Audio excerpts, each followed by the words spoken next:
A dan B. Stikes BTH. Oke, pada hari lalu kita sudah sampai mana ya? Pada hari Kamis yang lalu. Kita lanjut aja ke pembahasan. Proklamasi udah ya? Sampai cerita proklamasi sudah? Apa itu proklamasi? Udah kan?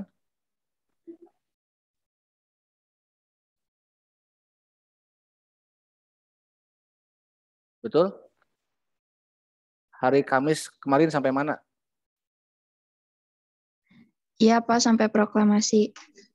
Oke, kita masuk ke sidang PPKI 1 ya, yang tanggal 18 Agustus 1945. Coba yang bisa untuk berpartisipasi seperti biasa ya, sebutkan nama, kelas, juga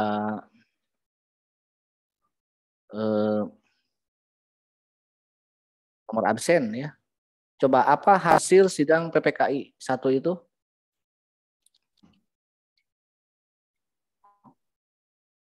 Yang PPKI 1 ya.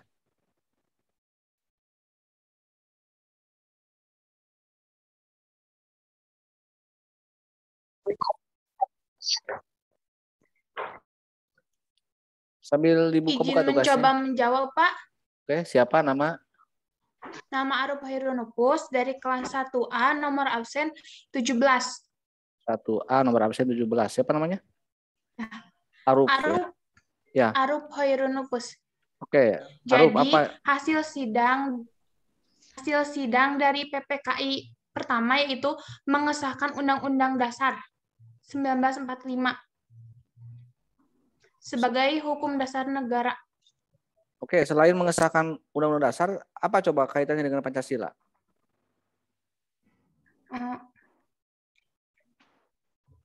Sidang PPKI itu kan tentang, betul, salah satunya adalah pengesahan Undang-Undang Dasar. Tapi selain Undang-Undang Dasar juga ada yang disahkan yang ini yang berkaitan dengan Pancasila khususnya. Ada pengesahan Pancasila ya, betul.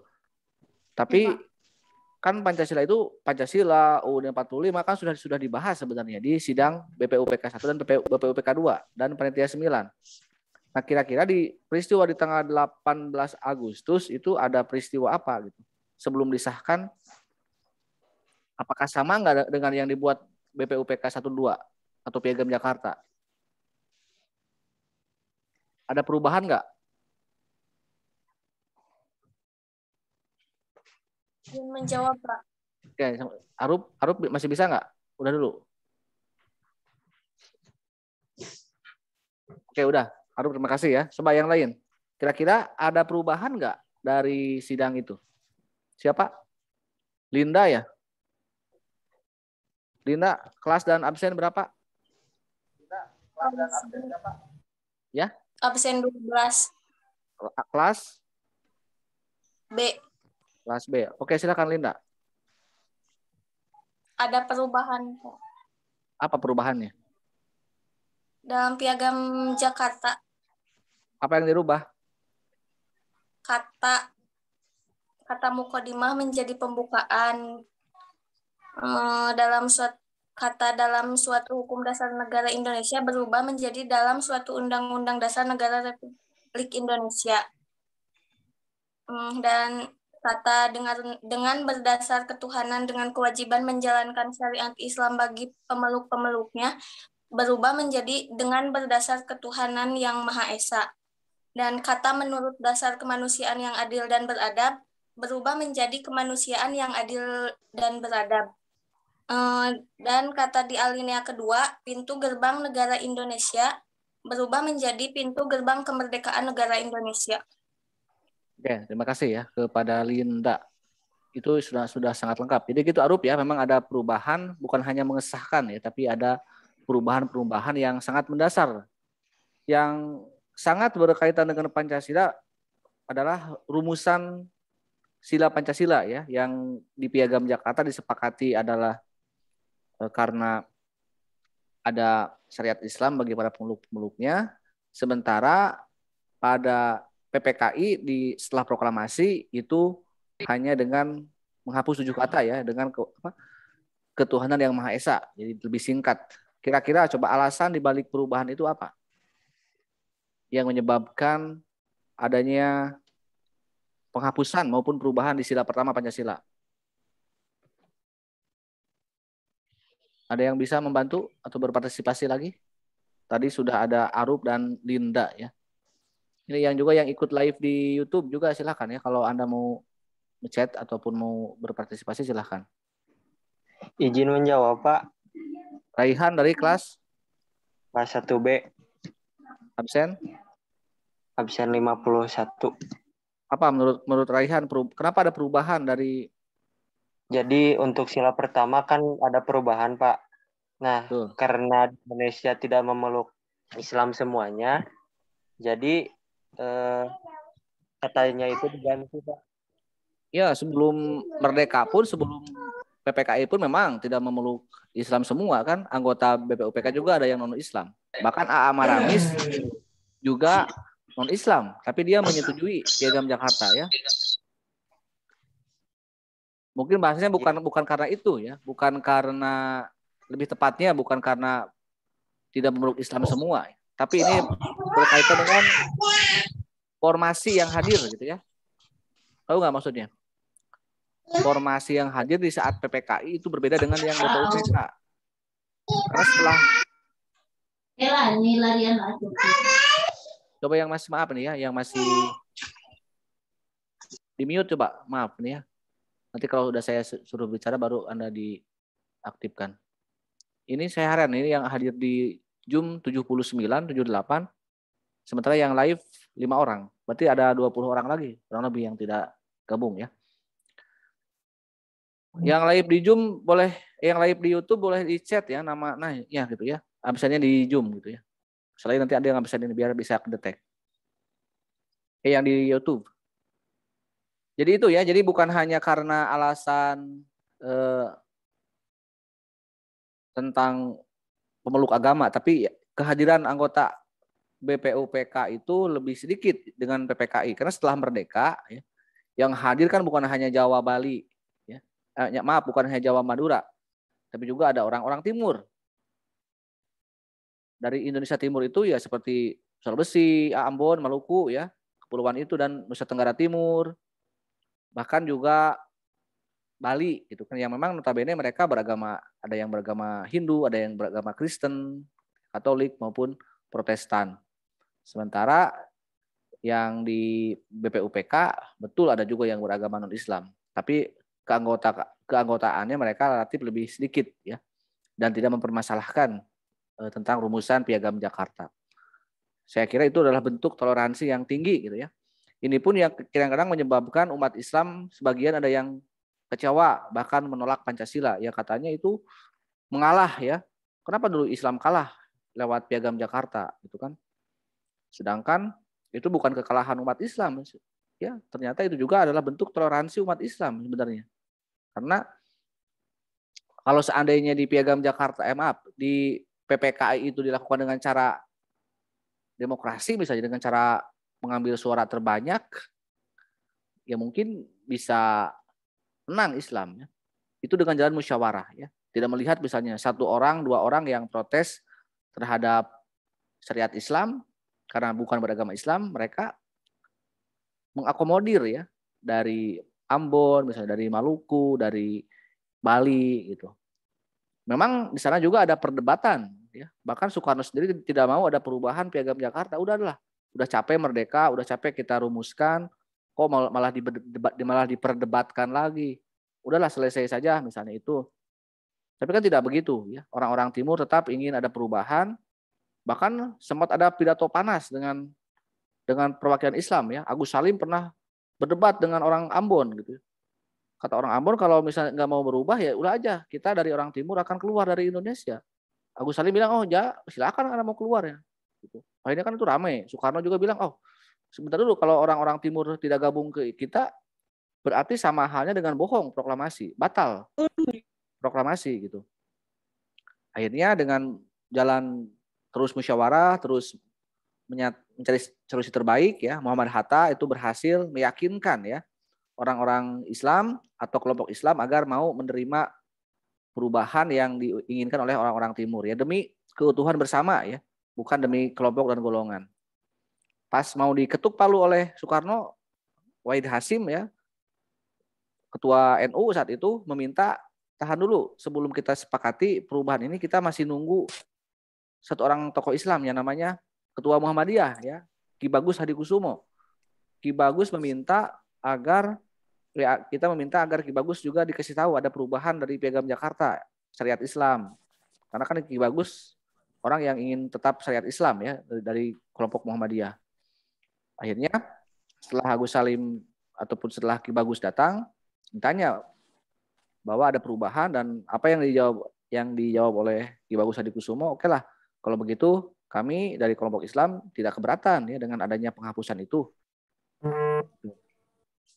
Karena Islam lebih mementingkan ukhuwah daripada syariah.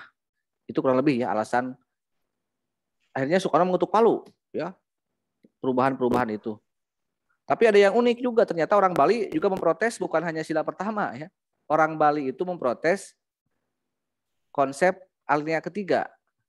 Atas berkat rahmat Allah yang Maha Kuasa diganti katanya. Ingin diganti oleh Tuhan yang Maha Esa, kata orang Bali. Karena di Bali juga Tuhannya katanya bukan Tuhan kami yang mulia, bukan Allah gitu kan gitu.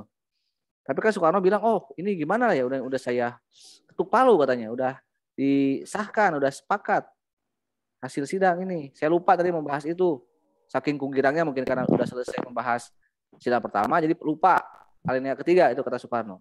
Akhirnya orang Bali bilang, ikut puja, oke lah, kalau begitu Paduka yang mulia, kami dengan itu menyatakan untuk tidak keberatan. Ya, artinya bahwa memang nggak ada permasalahan ya kalau ada orang non Islam, kenapa Allah Subhanahu Wa Taala atau Tuhan yang ya berkat Allah yang Maha Kuasa, bukan Tuhan biar universal ya. Tapi kan itu bukan persoalan itu ya. Jadi yang penting adalah tujuannya, maknanya adalah Tuhan, agama gitu ya. Jadi jangan merasa yang non Islam, kalau di sini ada yang non Islam mohon maaf gitu ya. Karena itu hasil kesepakatan para pendiri bangsa ya, bukan hasil buatan kita hari ini ataupun buatan generasi sekarang. Dan mereka sudah paham maksud dari Allah itu bukan berarti hanya untuk umat Islam gitu ya. Atau juga mungkin butuh penghargaan juga kalau umat Islam mau toleransi terhadap umat yang lain, makanya umat lain pun harus toleransi terhadap kelompok yang lebih besar. Jadi jangan memperdebatkan masalah kata-kata itu. Yang penting adalah maknanya bahwa kita sama-sama beragama. Bahkan yang berubah juga bukan hanya konsep itu ya, konsekuensinya di dalam syarat presiden dan wakil presiden tentunya. Karena kalau kita mau merujuk pada sila pertama yang Piagam Jakarta, syarat untuk menjadi presiden juga itu harus beragama Islam. Kalau sila pertamanya Piagam Jakarta. Pertama adalah orang Indonesia asli dan beragama Islam. Itu syarat pertamanya. Sekarang bagaimana setelah hanya warga negara Indonesia asli saja atau orang Indonesia asli saja? Ternyata ada kausa lain dalam sumpah jabatan presiden ya. Di sana tercantum demi Allah saya bersumpah. Berarti demi Allah itu kan Tuhannya umat Islam. Jadi untuk presiden itu masih bisa untuk masih untuk umat Islam. Tapi kalau wakil presiden itu boleh non Islam karena redaksinya saya berjanji ya, untuk sumpah jabatannya. Apakah itu diskriminasi atau tidak? Kok umat lain nggak bisa jadi presiden, wakil presiden? Ya mungkin secara politik bisa diperdebatkan ya. Secara hukum bisa dirubah. Bahkan hasil amandemen terakhir itu tahun 2002 warga negara Indonesia sekarang itu syaratnya lebih lunak lagi. Artinya siapapun adalah warga negara Indonesia, mau yang pendatang mau tidak pendatang, yang penting itu tercatat punya KTP mungkin di Indonesia dengan syarat khusus. Nah, kita perlu belajar dari negara lain ya, yang demokratis, yang mengakui tidak, yang sangat mengakui universal perbedaan ya, tak membeda-bedakan suku, agama, bahasa, agama dan lain-lain. Amerika Serikat itu untuk mengakui seorang Obama menjadi presiden ya, Obama yang notabene berkulit hitam kan, tahu kan Obama sebelum Donald Trump kan, dan yang pernah sekolah di Indonesia dan beragama Katolik. Tahun 2008 ya terpilih Obama menjadi presiden. 2008 2009 lah tahun itu. Itu butuh waktu 300 tahun untuk menerima non Protestan menjadi presiden dan berkulit hitam ya. Karena di Amerika juga harus berkulit putih yang diterimanya dan beragama Protestan. Nah, Obama itu pengecualian ya. Itu butuh waktu lama setelah merdeka 300 tahun kurang lebih. Kita baru 75 tahun. Apakah boleh nggak? Kalaupun itu boleh ya secara aturan misalnya bisa diatur, bisa dirubah. Secara psikologi kita menerima nggak misalnya non-Islam menjadi presiden, menjadi wakil presiden? Kalau presiden saya kira silakanlah Anda rasakan sendiri ya kalau non-Islam. Untuk wakil pun saya kira masih pertimbangan ya. Belum ada partai politik yang mau menggandeng wakil presiden beragama non-Islam. Bahkan partai yang paling sekuler pun ya termasuk PDI mungkin ya. Itu terakhir kemarin dia takut kehilangan umat Islam. Dia menggandeng Pak Maruf Amin kan menjadi wakil presiden gitu ya. Bukan menggandeng misalnya tokoh-tokoh non-Islam kan gitu. Berarti sebenarnya secara prinsip di kita masih dibutuhkan politik Islam ya. Untuk kekuatan politik paling tidak ya. Untuk kepentingan politik. Walaupun Islam kadang-kadang disurutkan oleh para politisi sekarang. Karena merasa Islam itu bahaya. Padahal kan saya bilang itu proses pendirian bangsa kita pun kalau tanpa kekuatan umat Islam saya yakin tidak akan ada Indonesia. Tidak akan ada Pancasila. Oke, jadi kita sudah secara de facto, de jure, Anda lihat aja bacalah sidang-sidang PPKI yang berikutnya ya. Selain pengesahan Pancasila, pengesahan Undang-Undang Dasar, pembukaannya juga Anda lihat aja pembentukan provinsi ya, pembentukan pemerintahan, pembentukan juga KNIP ya, MPR-nya itu untuk mengganti MPR. Nah, apakah setelah proklamasi kita ini ibarat katalah rumah tangga memulai hidup baru ya, bulan madu lah ya kalau kita menikah misalnya, kalau dua insan menikah itu kan biasanya bulan madu tahap awal itu bahagia ya, masa-masa bahagia. Apakah kita mengalami nggak masa-masa bahagia di era 45 sampai 50 tahun 50-an? Sesuai harapan nggak kemerdekaan kita? Tak ada godaan yang berarti misalnya. Hidup rukun, berdampingan satu sama lain. Lalu Indonesia sejahtera misalnya. Mbak Ayah bisa jawab, ada peristiwa apa setelah proklamasi? Apakah bahagiakah bangsa kita yang merdeka atau senang atau menempuh dulu ujian yang berat? Ini yang off-cam silakan boleh, atau yang stabil coba aja melalui live Zoom ya, live YouTube. Barangkali ya bisa lebih stabil ya kalau di YouTube. Coba siapa yang mau jawab?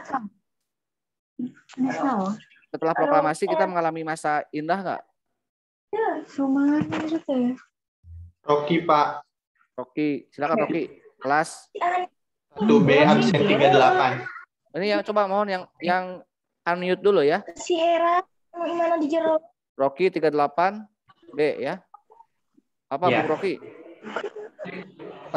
Setelah kemerdekaan adanya provokasi dari Belanda yang bahwasannya kemerdekaan Indonesia itu berasal dari Jepang dan Indonesia tidak diakui merdeka oleh negara lain sebelum berhaluan liberal.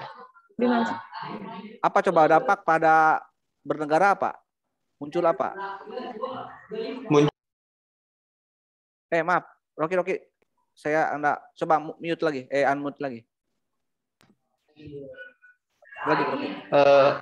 Ke negara munculnya bentuk negara baru yaitu Republik Indonesia Serikat. Kemudian bukan. Dengan sebelum ke sana mohon, itu betul ya? Itu betul. Tahun berapa RIS? Tahun berapa RIS? Tahun 1950. Ya, itu RIS itu jauh sebelum RIS ya. Kita memang selain karena provokasi Belanda itu ada juga perubahan sistem pemerintahan ya dari presidensil ke parlementer. Ini sering ditanyakan di UTS ya. Anda cari maklumat nomor berapa dari Wapres Hatta ya. Hatta membuat sebuah agar kita diakui oleh negara lain, agar diakui sebagai negara liberal mungkin ya. Karena Hatta berpaham liberal sedikit gitu ya. Sehingga mengubah sistem pemerintahan dari presidensil ke parlementer. Padahal dalam Undang-Undang Dasar yang asli kita ini presidensil bentuk negaranya dan pemerintahannya gitu ya. Artinya kita sudah ada pelanggaran sebenarnya terhadap UUDS, terhadap Undang-Undang Dasar ya 45 yang baru disahkan tahun 45 di PPKI itu. Tapi karena itu kan demi alasan politis Bung Hatta ya untuk pengakuan internasional. Coba Anda cari nanti ya, Rocky dan teman-temannya, maklumat nomor berapa tuh tentang perubahan sistem pemerintahan. Makanya Anda lihat setelah itu kan kita punya punya perdana menteri ya selain presiden. Padahal dalam undang-undang dasar nggak ada perdana menteri gitu kan. Ada Hatta, ada Amir Syarifuddin gitu kan. Karena kita itu akibat ya mungkin kalau dikatakan kalau secara hukum itu melanggar hukum ya, melanggar konstitusi. Kalau kita berbicara itu tanpa berbicara lain ya, politik yang lain karena ini alasan politik sangat kuat ya. Jadi Belanda itu memang membuat sebuah propaganda ya. Dan sebenarnya ngajak lagi balikan ya, mantan yang ngajak balikan gitu kan. Karena Belanda kan masih cinta, mungkin cinta mati ke kita gitu ya. Masih menganggap Indonesia sebagai mantan terindahnya. Tuh. Bahkan ada agresi militer Belanda ya 2 kali. Muncul berbagai perundingan yang besar ya. Oke. Bahkan di dalam negeri juga ada pemberontakan PKI Madiun. Bayangkan banyak sekali godaan-godaan di era itu ya, di revolusi fisik itu. Ada juga DITI di Jawa Barat. Jadi bayangkan Soekarno di bawah pemerintahannya ada berapa musuh ya. Ada Madiun, ada DITI, ada Belanda juga yang diboncangi oleh sekutunya dengan Amerika dan Inggris sebagai pasukannya yang datang lagi ya. Yang Bung Tomo itu di Surabaya ada perang Surabaya kan yang takbir Allahu Akbar sampai ada resolusi jihad oleh PBNU ya, oleh NU saat itu oleh Hasyim Asy'ari. Nah, puncak dari godaan gangguan dari Belanda itu adalah terbentuknya RIS ya. Tadi oleh Rocky disebutkan ya.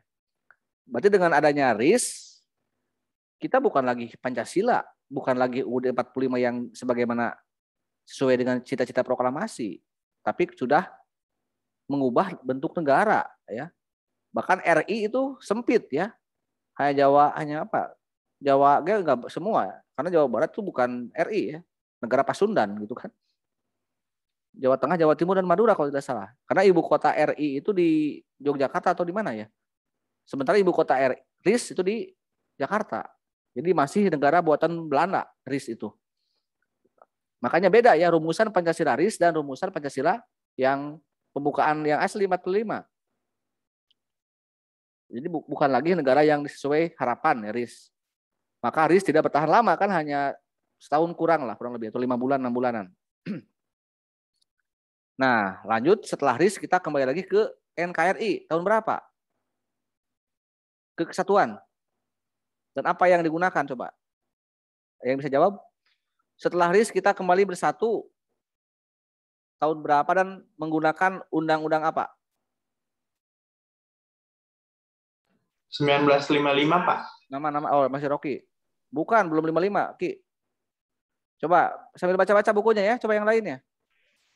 Tahun 1950. Nama. Nama What's your Siti name? Nurpalah, Pak. Siti Surya Paloh? Nurpalah. Oh. Itu Surya Paloh. Nomor absen, kelas. Nomor absen 14 kelas B. 14, kelas B. Apa itu? Ya. Jawabannya apa? Tahun 1950. Apa yang digunakan? Undang-undang dasarnya. Undang-undang dasar sementara UUDS. UUDS itu 1950. berarti kita berpancasila tidak di tahun 50 setelah bersatu? Berpancasila sesuai proklamasi enggak? Enggak ya. Berarti di RIS, di UUDS kita tidak berpancasila ya. Beda karena beda dasarnya, beda rumusannya, beda pembukaannya, beda juga isinya. Atau tahun 50 sampai tahun 59 dalam sejarah disebut dengan era demokrasi liberal. Siti, untuk kan itu S ya. S itu kan Ya, sementara, betul? Iya. Karena sementara berarti harus bagaimana? Karena sementara berarti nanti balik lagi ke undang-undang dasar. Enggak, yang belum ke sana. enggak. Belum ke sana sebelum dibalik itu kan pilihan balik mah. Balikan lagi pilihan. Ya. Tapi usaha untuk sementara itu apa? Setelah sementara berarti harus bagaimana logikanya? Sementara berarti Harus ada yang baru. Yang baru, yang utuh. Apa Yang caranya coba utuh. supaya kita memiliki lagi undang-undang dasar yang utuh biar nggak pakai S, karena kalau pakai S kan dingin ya. biar hangat begini gitu. Apa usahanya coba di sejarah kita di tahun 50 sampai 59 supaya kita punya UUD yang baru? Apa upayanya? Melalui apa? Apakah audisi misalnya? Seperti Izin idol, jawab, Pak. topo, jenengane, what the Pia name, dari kelas 1B, absen 48. 48. Sophie, Diupayakan ya, Sophia. Sophie ya, malam ini kota akan pulang lagunya ya. Diupayakan melalui pemilu pada tahun Tahun 1955. apa itu pemilu? Pemilihan umum. Siapa pesertanya? Kalau pemilu. Seluruh rakyat. Wah, masa? Peserta pemilu itu siapa? Bekul, rakyat kan tidak semuanya rakyat. Misalnya semua rakyat ikut pemilu. Itu kan yang milih, tapi pesertanya yang dipilihnya maksudnya. Memilih apa pemilu itu? Memilih anggota legislatif dan Iya, dari mana pilihannya? Apakah langsung orangnya atau ada apa coba yang paling banyak diikuti oleh siapa? Pesertanya apa lah? Yang ikut pemilu itu siapa sebenarnya? Betul orang. Tapi apa? Melalui apa? Kendaraannya apa coba? Kendaraan politiknya apa?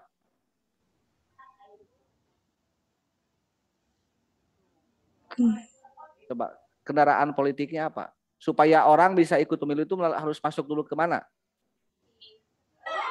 Organisasi lah, organisasi itulah. Jangan kendaraan. Partai, Pak. PKI. Ya. Partai politik. Nah, jadi itu loh dibantu oleh tadi anggota boyband ya. Siapa nanti tadi tuh? Fahrul ya, dan kawan-kawan. Berarti ada partai politik ya. Coba, udahlah, Sophia udah cukup ya kamu menjawab pemilu untuk memilih konstituante dan DPR. Coba sekarang tentang pemilu 55 ya, yang lain coba. Tadi ada yang ngomong partai. Sebutkan partai-partai politik di tahun 55 yang ikut pemilu. Rocky, Pak. Rocky mau udah dulu, coba yang lain Ki. Kasih waktu sama yang lain. Berbagi ini dulu, berbagi energi lah. Nanti Rocky terlalu banyak bintang. Kalau sekali bertanya saya kasih bintang 1 ya. Nanti kamu bisa menjawab, Pak. Putri. Dari kelas mana Putri? 1A. Putri A absen 13. 13. Apa Putri? Contohnya partai politiknya. Tahun 55. Jo. PNI, Masyumi, NU, PKI. Itu 4 partai besar ya. Apa itu Masyumi? Singkatannya apa? Masyumi. Panjangannya apa coba? Majelis Syuro Muslimin Indonesia ya. Dan Muslimat juga mungkin ya. Kalau PNI apa? Partai Nasional Indonesia. Kalau PKI? Partai Komunis Indonesia. Kalau NU? Nahdlatul Ulama. Oh, jadi itu 4. Sebenarnya banyak ya. Ada yang perorangan ada sebenarnya. Bahkan ya memang kebanyakan partai. Yang besar itu yang asup, yang masuk banyak kursinya di wakil-wakil rakyatnya kurang lebih. Dan memang kalau dilihat, dihitung-hitung secara politik, itu 3 ideologi kan? Coba kira-kira Putri ideologi apa aja di 4 partai itu? Ideologinya apa? Kalau Mas Yumi, apa ideologinya? Kira-kira ideologinya apa kalau Mas Yumi? Kalau PNI apa ideologinya? Kalau PKI apa ideologinya? Coba ada yang bisa jawab?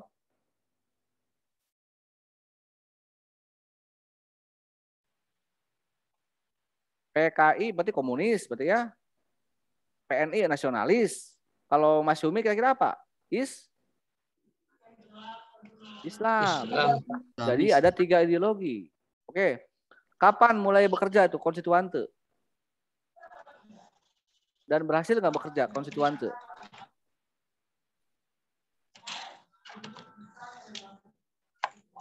Izin menjawab, Pak. Sopo. Dede Kamaludin. Dede Kamaludin. Coba kapan bekerja, apa yang dikerjakan, dan bagaimana hasilnya? Berhasil nggak? Mulai bekerja pada Dede kelas berapa, Dede? November. Kelas Dede? 1B. 1B. Absen? 7. Dede Absen 7. Komaludin. Coba Dek. Bener kapan bekerjanya mereka? Mulai bekerja pada November 1956. Sampai 1956. sampai berapa tahun bekerja mereka? Sampai 1959. Berapa tahun? 3 tahun. 3 tahun ada? 3 tahun. Ada 3 Berhasil tahun, nggak Pak. dia bekerja membuat UUD yang baru? Tidak, Pak. Kegagalan. Kenapa tidak? Ke dalam baru berakhir dengan dekret. Sebelum dekret ya, nanti dekret ada pertanyaan lain. Tapi kira-kira berhasil nggak bekerja? Apa yang mereka kerjakan sebenarnya?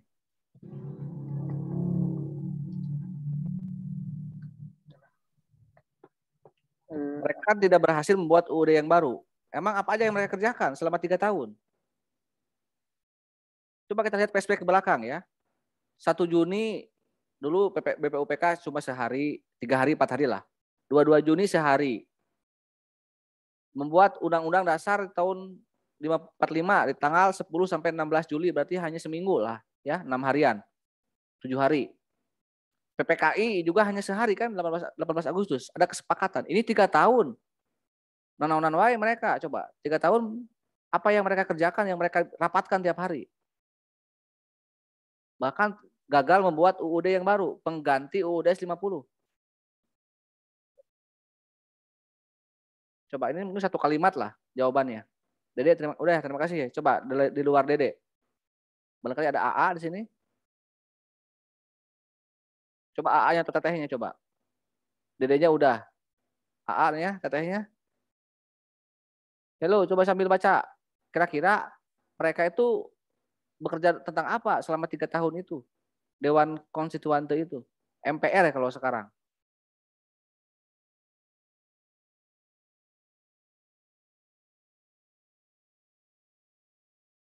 Mereka mentok di apa? Membahas apa?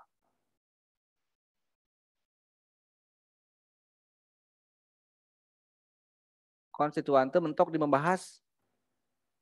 dalam membahas dekret presiden, Pak. belum ke sana. Cuma kan setelah karena gagal barulah dekret. Saya tanya mereka bekerja tentang apa? Ya? Toponomo. Buat What your name? Linda kelas Kelas. 1B. Absen. 1B 12.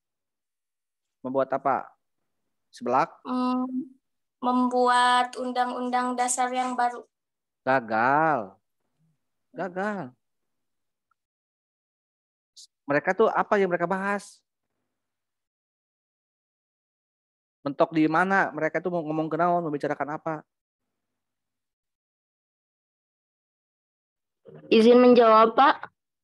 Silvi Eka Puspita. Kita sambut. Kelas. Absen. Kelas 1B, absen 29.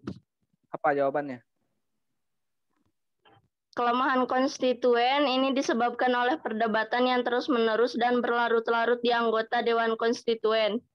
Konstituante ya, bukan konstituen. Konstituante. Apa yang menjadi perdebatan yang paling tidak berujung itu? Rencana penyusunan undang-undang dasar yang akan berlaku di seluruh Indonesia. Ya, apa yang mereka bahas yang tidak ada kesepakatan apa? Apanya dari undang-undang dasar yang belum mereka tuntaskan berdebat? Mereka malah memperdebatkan apa? Mereka malah memperdebatkan rumusan undang-undang. Belum undang-undang, belum ke sana. Belum ke undang-undangnya, justru masih yang awalnya apa coba? Sama dengan yang tahun 45 apa?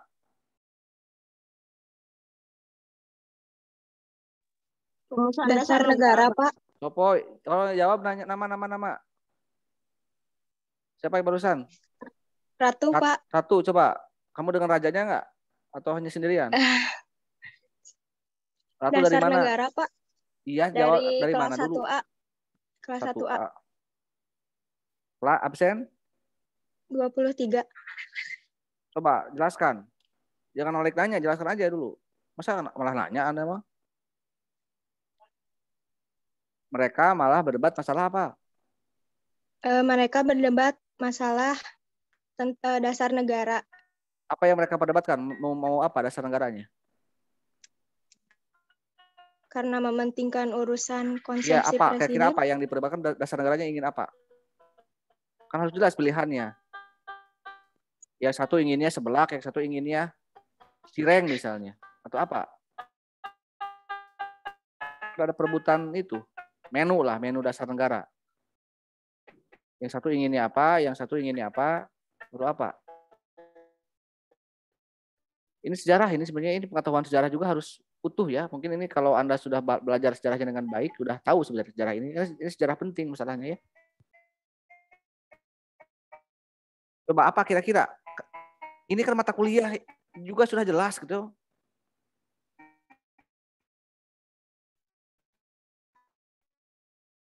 Ini kita sedang berbicara mata kuliah yang jelas. Silakan, siapa? Nesa dari kelas 1A, absen Nesa, absen 47. 47. 1A, Nesa 47. Coba Nesa, apa kira-kira yang mereka perdebatkan? Yang diperdebatkan itu antara partai Islam dengan partai non-Islam. Jadi partai bukan yang non-Islam Islam ya, itu, maaf, Jangan non-Islam. ya, gimana? Bukan partai non-Islam, tapi ya ideologi lain lah, kan ada iya, PNI. partai yang lain. Apa kira-kira sebutannya? Jangan partai non-Islam. Kan ada partai, coba kan ada namanya di sana coba. Kalau partai Islam apa aja coba tahun 55? Partai Islamnya apa? Partai Islam di tahun 55 apa?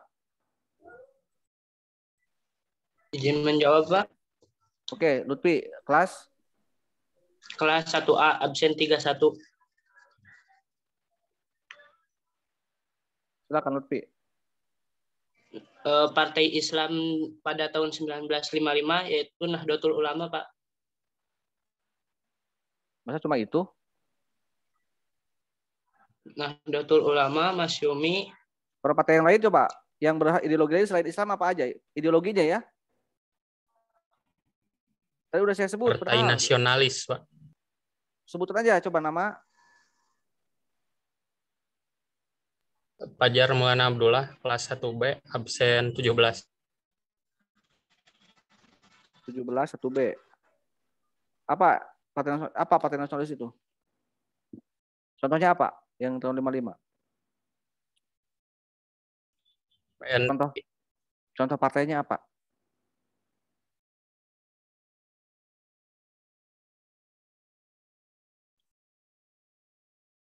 Contoh Salah partainya. satunya PNI.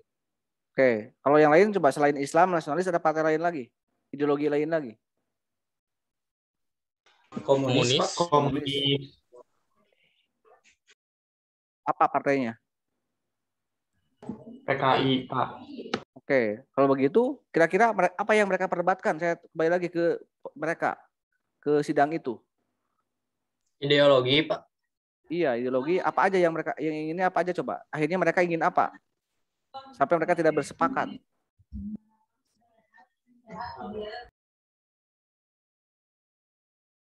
Kira-kira partai apa memilih apa, yang lain memilih apa gitu. Kan akhirnya dua kubu ya, ada dua kubu yang tidak bersepakat. Tidak menemukan titik temu, tidak menemukan benang merah. Padahal tahun 45 generasi sebelumnya sudah bersepakat. Ada titik temu. Kok ini 3 tahun nggak ada titik temu gitu. Coba Linda apa? Linda. Karena ingin mewujudkan suatu bangsa yang merdeka. Itu mah nggak berdebat, itu mah semuanya ingin gitu. Udah merdeka itu, ini mana yang ya? Ini udah merdeka. Kalau udah merdeka, mereka malah berdebat lagi gitu. Masalahnya ini tentang apa? Ini tentang konstituante ya. Rocky Pak. Ya silakan Rocky, Gerung. Terdapat 3 kubu. Yang pertama tentang kubu Islam, yang kedua sosial ekonomi, dan yang ketiga tentang Pancasila. Lalu? Jadi ketiga kubu tersebut saling berdebat karena menurutnya pandangan tentang masing-masing kubu tersebut itu mempunyai salah satu poin yang harus disetujui bersama, meskipun jadi si A kekeh dengan pendapatnya bahwa Pancasila, si kubu B kekeh dengan pendapatnya harus Islam, dan si kubu C kekeh dengan pendapatnya. Oke, berarti ada berapa kubu nih? Ada 3. Tapi akhirnya kan ada cuma 2 akhirnya. Kan kalau dibagi 2 ada berapa kubu nih? Itu 3 ideologi kubu betul. Pancasila. Kalau 2 ideologi berarti mana yang kira-kira berdebat? Kubu mana dan kubu mana? Pancasila dan Islam, nasionalis dan Islam. Oke, yang nasionalis itu kira-kira partai mana yang mendukung Pancasila? Pancasila. Yang mana partainya kira-kira? Kalau PNI. ada 4 partai nih. Yang PNI dan berdebat dengan partai berideologi Islam. Siapa? Islam yaitu Masyumi dan NU. NU itu masuk ke Islam ya, masuk ke Pancasila. Karena di tahun 55, coba Anda catat ya, kalau khawatir Anda tidak memahami buku atau Anda tidak simak tuntas membahas. Ini sebenarnya udah beberapa kali saya singgung ya di part 2, 3 dan 4 sebenarnya ya. Yang saya di mobil itu udah dibahas ini. Mana partainya, mana ideologinya itu sudah ada.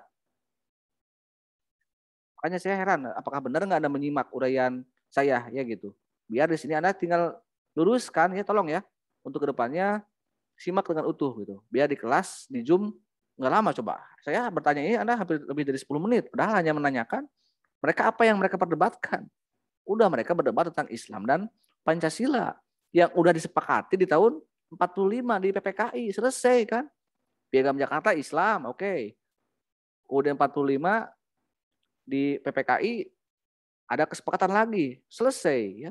Tanpa ada yang tersakiti. Ini kembali didebatkan dan tidak akan ada ujungnya.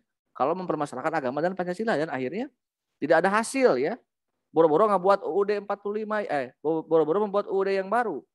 3 tahun hanya tiap hari rapat 3 tahun. Hanya milih Islam atau Pancasila. Tidak ada kesepakatan coba. PKI ya satu kubu dengan PNI dan NU ya. Masyumi partai Islam satu-satunya dikepung oleh 3 partai besar, tapi mereka tidak kalah coba ya. Kalau kita boleh sombong, Islam itu kurang kuat bagaimana gitu ya. Itu ya.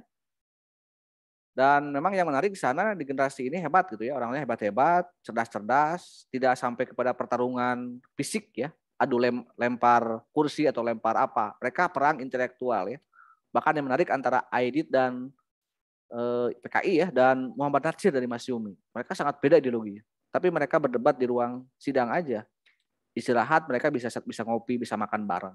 Ya, tidak dibawa ke ranah pribadi walaupun berbeda pendapat. Kalau sekarang kan sulit ya. Orang kalau udah beda ya beda aja ya. Sampai makan pun beda ya seleranya gitu ya.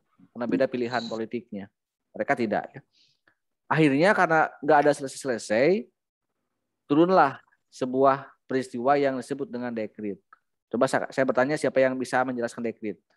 Siapa yang membuat dekret? Kapan? Apa diktum, momentum, konsideran dekret? Coba yang lengkap tentang dekret. Sopo. Bacakan aja. Ada buku, ada sumber, ada referensi ya. Apa itu dekret? Menjawab, Pak. Sopo, namanya. What your name? 1. Linda. Kelas? 1B. Udah ya Linda? Iya. Apa-apalah, kamu kasih bintang lagi. Kalau yang lainnya belum bisa berpartisipasi. Ya. Apa itu dekret? Dekret itu adalah tindakan sepihak penguasa. Terus? Momentumnya karena negara dalam keadaan bahaya. Terus? Diktum, isi 1, bubarkan konstituante. Yang kedua, kembali pada Undang-Undang Dasar 1945. 3, segera bentuk MPLS dan PDAS. Konsideran, Piagam Jakarta atau Syariat Islam menjiwai Undang-Undang Dasar 1945. Dasar hukumnya yakni darurat subjektif. Oke, makasih ya kepada Linda. Berarti bahaya ya. Keputusan sepihak penguasa. Soekarno sebagai presiden membuat sebuah keputusan sepihak sebagai penguasa ya. Padahal Dia itu presiden, ya. Bukan raja. Ya. Coba lihat, ini presiden.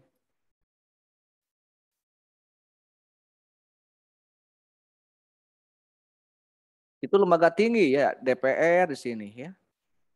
Sejajar di sini. Dulu itu ada namanya MPR atau konstituante, ini MPR. Tertinggi MPR. Di bawah UUD 45 di sini ya, UUD. Atau sejajar dengan UUD.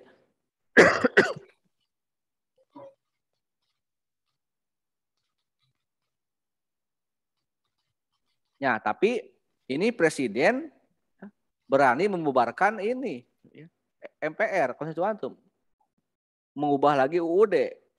Padahal ini harusnya dipilih oleh MPR di bawah ini jauh levelnya, tapi ini sepihak. Kenapa? Karena negara sedang keadaan bahaya, darurat, genting. Itu genting kumaha tuh ya, hasil pemilu 3 tahun nggak ada kesepakatan. Padahal mereka itu punya masa besar ya. PKI punya masa besar pendukung yang fanatik berhaluan komunis. Karena setelah Madiun, PKI berhasil membuat gerakan baru dengan semakin banyak pendukung dan pemilihnya. Gebrakan ya luar biasa. PNI jelas dia punya Soekarno kan dan pendukungnya juga di belakangnya. Islam juga nggak bisa diremehkan. Buktinya Mas Yumi dan NU besar ya, apalagi Mas Yumi gitu ya yang basisnya Jawa Barat ya. Kita di wilayah Priangan Timur dan ini kan basis PKI itu di Jawa Tengah. NU di Jawa Timur ya. Jadi beda konsep pandangan NU dan Mas Yumi walaupun Islam. Sebenarnya dulu itu sama Mas Yumi, semua Islam di Mas Yumi tapi ada perbedaan pandangan ya.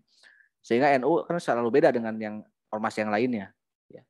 Padahal Mas Yumi dulu paling besar di hasil pemilunya ya. Sama dengan PNI. NU ketiga dan PKI keempat. Sampai dikepung pun Mas Yumi tidak kalah ya gitu. Jadi ada pelanggaran terhadap Undang-Undang Dasar sebenarnya Soekarno, tapi dekret itu kan sepihak. Bahaya ya, isinya tadi ya membubarkan konstituante, mengembalikan lagi UUD 45. Jadi ini non konstitusional, tapi demi kepentingan bersama. Ya. Apa coba konsiderannya? Konsideran dekret apa? Tadi Lina coba bisa dibacakan ulang konsiderannya.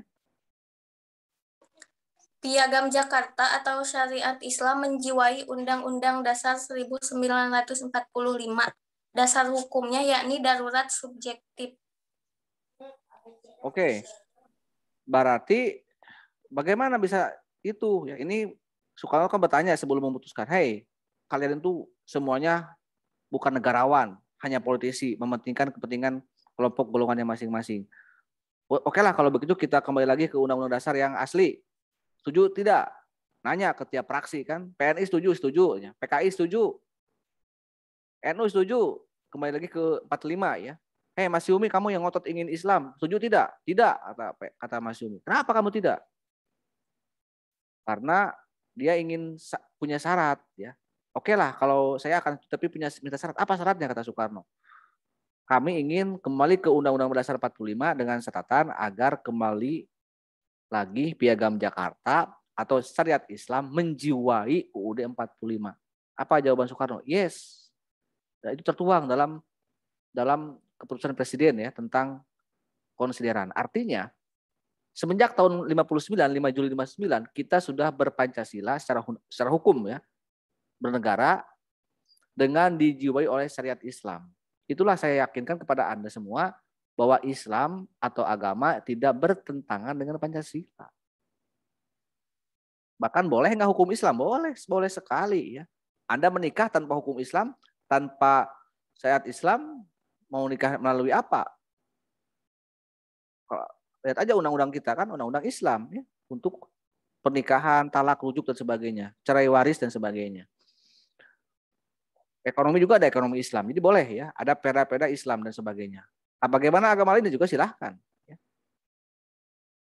Tuh ya, jadi ini Soekarno, oke, itu lewat tangan besi Soekarno kita kembali lagi ke 45. Semenjak 59 ya, 5 Juli. Kita masuk era baru yang disebut dengan Orde Lama. 5 Juli 59 sampai 11 Pak, surat perintah 11 Maret ya. Jadi 59 sampai 11 Maret 66 itu adalah Orde Lama.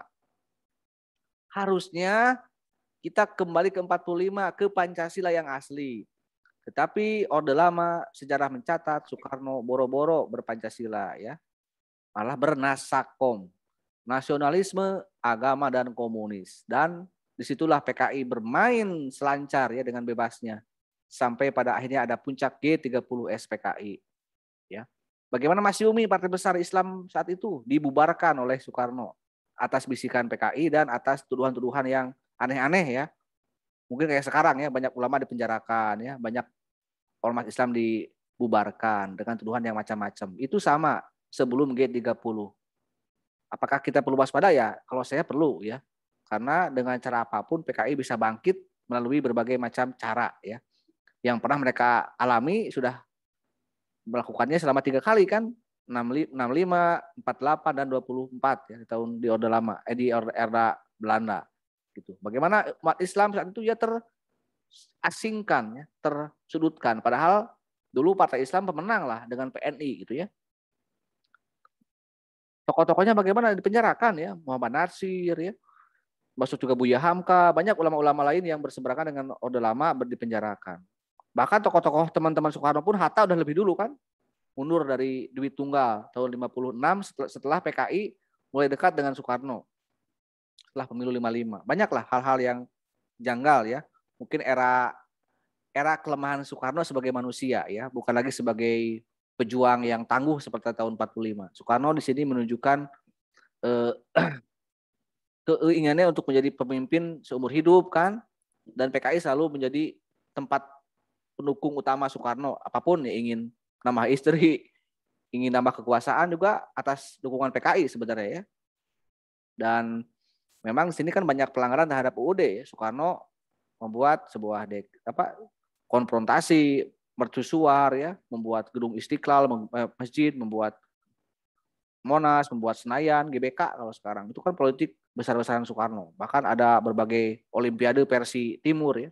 Karena memang di Orde Lama mau tidak mau kita lebih dekat ke PKI ya, ke komunis dibandingkan dengan harusnya non blok kan. Dulu kan kita non blok, gerakan non blok.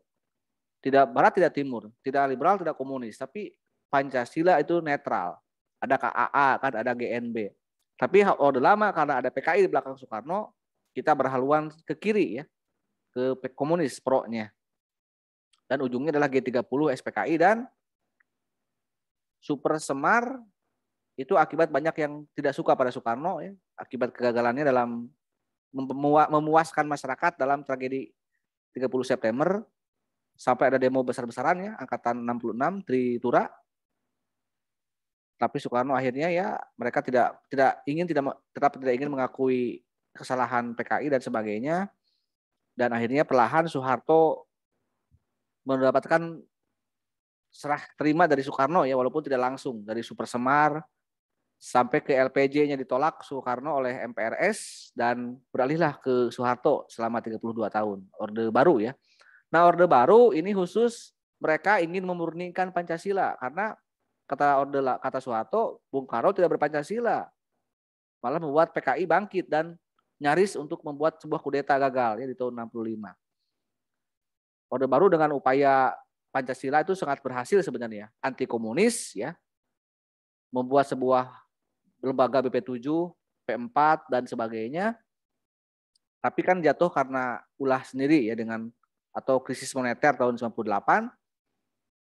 Dan itulah era di mana sampai sekarang ya, apalagi awal-awal reformasi, karena orang benci Soeharto, ya benci Pancasila. Sampai akhirnya Pancasila sempat dilupakan di generasi reformasi ya. Baru mungkin generasi sekarang saya sebagai pendidik untuk kembali menghidupkan Pancasila sebagai ranah akademik, sebagai ranah berdasar bernegara sebenarnya ya, yang pentingnya bukan hanya sekedar pandangan hidup kita sebagai masyarakat, tapi juga sebagai dasar bernegara. Itu ya kurang lebih perjalanan singkat lah yang udah saya banyak uraikan juga sebenarnya.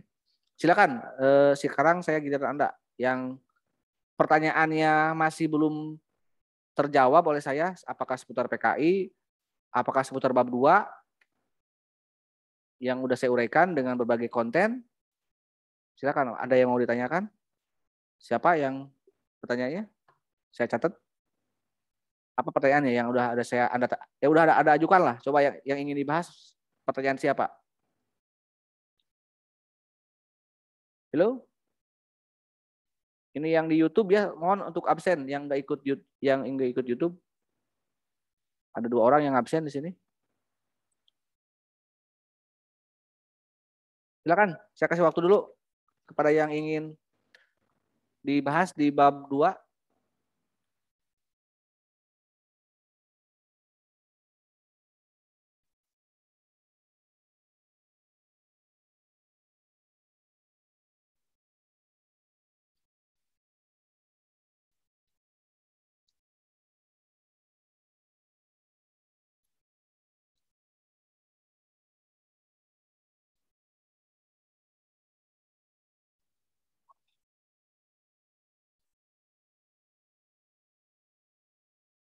Atau sudah paham semua ya bab 2?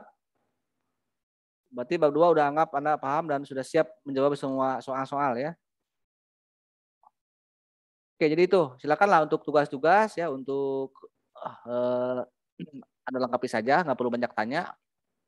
Atau paling tidak sebelum puas lah, Anda selesai sebelum penilaian, Anda selesai tugas semuanya ya. Isilah kolom-kolom di KCR-nya ya, biar nanti bisa membantu lah kalau Anda nilai ujiannya kurang. Itu aja ya, harapan saya seperti itu. Jangan banyak mengeluh, tetap semangat gitu ya. Karena memang ya mau bagaimana lagi gitu kan, saya harus ngejar 2 hari dalam 1 minggu, itu kan harus borongan gitu ya. Harusnya saya ingin sih idealnya kan kita 7 minggu gitu ya UTS, biar ada waktu untuk istirahat. Tapi kan ini ya Anda mau tidak mau harus saya kasih terus materi gitu ya. Mungkin kalau nanti di setelah UTS karena kita akan tetap langsung, Anda tinggal kita bedah buku kedua gitu ya. Untuk presentasi aja kalau nanti. Anda siapkan kelompok lah per kelas ya. Kelompok-kelompok yang kira-kira bisa satu hati dengan Anda. Buatlah sekelas itu berapa ya? 6 kelompok lah per kelas ya. Cukup ya 6 kelompok per kelas. Biar nanti kita bagi-bagi presentasinya tiap minggu. Oke? Ada pertanyaan tidak? Silakan. Sebelum saya tutup. Bapak izin. Sopo. Itu yang di Google Classroom yang soal bab 2 belum bisa dikirim. Oke, yang belum bisa, mungkin saya juga lupa menyetingnya ya. Anda simpan aja atau copy paste aja lah. Pertanyaannya di kolom komentarnya gitu ya. Gitu ya. Jadi pertanyaan yang Anda tulis di YouTube, Anda copy paste aja, ketik ulang di kolom komentarnya gitu ya. Tapi bukti screenshotnya Anda simpan aja dulu ya. Nanti kalau khawatir nanti saya tanyain di akhir. Itu? Bukan yang itu, Bapak. Yang mana? Yang ditulis tangan serta video. Yang tulis tangan belum ada apanya, belum ada linknya, belum ada untuk lampirannya. Bukan Pak, tapi susah buat itu nggak bisa di-submit buat itu jawabannya Pak. Bisa kok, bisa sebenarnya Anda kurangi aja beban ininya, beban apa? Namanya gitu. Itu. Ya, dikurangi aja ya, ininya. Filenya, Pak. Ya, filenya jangan terlalu besar gitu ya. Bisa di PDF-nya atau bisa di ininya apa di gambarnya di image-nya, di JPG-nya kalau JPG. Bisa kok insya Allah ya. Oh, bisa pakai di PDF-in, Pak? Iya, bisa PDF dikurangin aja ininya, iya, filenya. Jangan terlalu besar. Kalau 5 MB kalau nggak salah 10 MB ya. Kita segituan lah. Maksimal kalau untuk Google Drive kan itu Google Drive ya akhirnya nanti.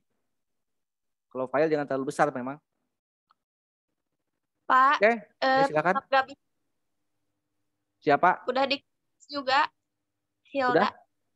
Udah di tetap udah dikompres tapi tetap gak bisa, Pak. Itu yang bab berapa sih? Yang bab berapa? Bab 2. Yang bab 2, Pak. Bisa kok, saya kelas lain bisa masalahnya gitu ya. Gak bisa, Pak. Gak bisa, Pak. Gak bisa, Bapak. Saya di prodi lain udah ada yang bisa masalahnya gitu. Nanti saya lihat apakah itu formatnya tugas atau materi. Nantilah saya lihat settingannya ya. Yang penting sekarang mah Anda simpan aja dulu filenya ya, jangan hilang. Oke? Ya, baik Pak, terima kasih. Oke, udah dulu ya kalau memang ada lagi yang mau dibahas agar energi kita di awet-awet lah ya. Silakanlah untuk lanjut Anda tinggal senyaman mungkin pantau tentang kuliah saya dan mungkin bagi-bagi dengan materi lain ya, karena mungkin banyak mata kuliah yang harus Anda kerjakan maupun Anda pantau juga. Sekian, mohon maaf apabila ada yang kurang berkenan. Terima kasih atas partisipasinya. Assalamualaikum warahmatullahi wabarakatuh. Waalaikumsalam warahmatullahi wabarakatuh. Oke, saya live ya. Makasih Pak. Makasih Pak. Makasih.